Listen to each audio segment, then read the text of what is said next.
Hi, welcome to How to Interpret a Gaussian Error Bar.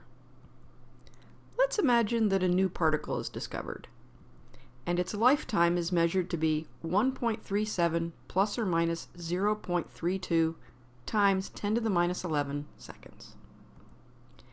And let's take that uncertainty to be describing a Gaussian error bar. What does this result mean? Okay, let's start by just defining some notation. Let's call the lifetime of the particle tau. The lifetime's true value is a quantity that we'll call tau true. And we don't know tau true. The measured value of the lifetime is something we'll call tau measured. Tau measured is the number we get from the experiment. Next, let's imagine that the experiment were done not once, but many, many times.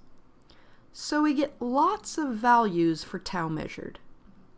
Let's plot the density of results tau measured as they relate to tau true.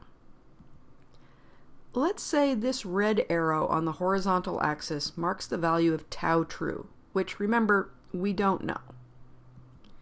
If the errors are Gaussian distributed, the values of tau measured from the many experimental trials would follow this curve. Just to illustrate, let's think back to our random walk simulations. Each dropped ball represents a measurement.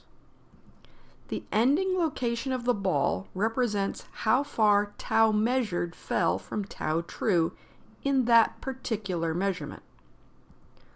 Over many measurements, we saw this purple Gaussian-looking curve emerge. That simulation gave us an approximation to the ideal curve we see here. The width of this Gaussian curve is defined by the value sigma. Most experimental trials would have tau measured fall near tau true, but a few would fall far away, where far away means a distance from tau true quite a bit larger than sigma. To find the probability that tau measured for a given trial falls in a certain range, we look at the area under the curve in that range. Approximately 68% of experimental trials would have tau measured fall within 1 sigma of tau true. About 95% would fall within 2 sigma of tau true, and about 99.7% would fall within 3 sigma of tau true. The curve extends on the horizontal axis from minus infinity to plus infinity. The area under the curve is 1, or equivalently 100%. This reflects the fact that, for a given experimental trial, tau measured must fall somewhere. And tau measured can fall arbitrarily far away from tau true. It's just very rare for it to fall more than a few sigma away from tau true. Now, what is the value of sigma? It is the uncertainty quoted in the result. In our example, the reported result was 1.37 plus or minus 0.32 times 10 to the minus 11 seconds. So sigma is 0.32 times 10 to the minus 11 seconds in our example. And where does the value of sigma come from? Well, it comes from extensive studies of the measurement techniques and apparatus. That can be a very large amount of work. Okay, now back to that result. Given that the particle lifetime was reported as 1.37 plus or minus 0.32 times 10 to the minus 11 seconds, and that the result is quoted with a Gaussian error bar, let's now say what that means.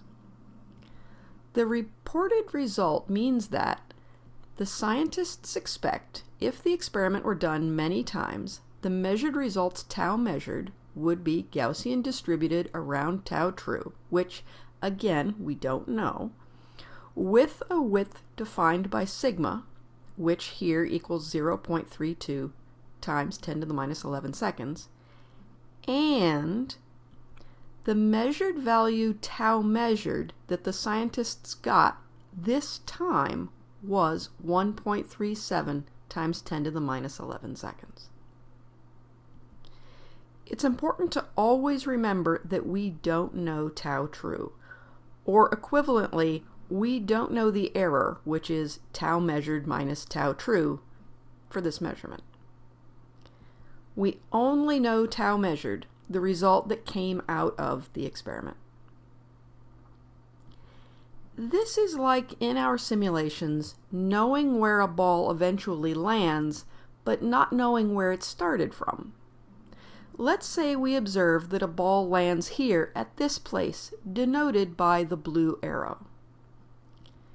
Maybe it dropped from the place denoted by this red arrow. If this is the case, the ball went fairly far, somewhat unusually far, to the right in its random walk after it was dropped.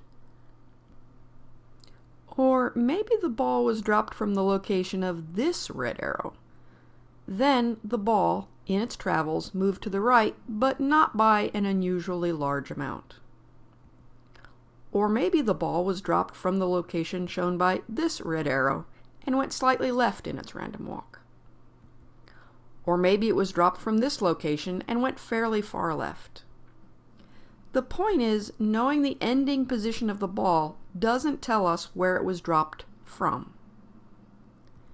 The situation is similar for the case of our measured value tau measured versus the true value tau true.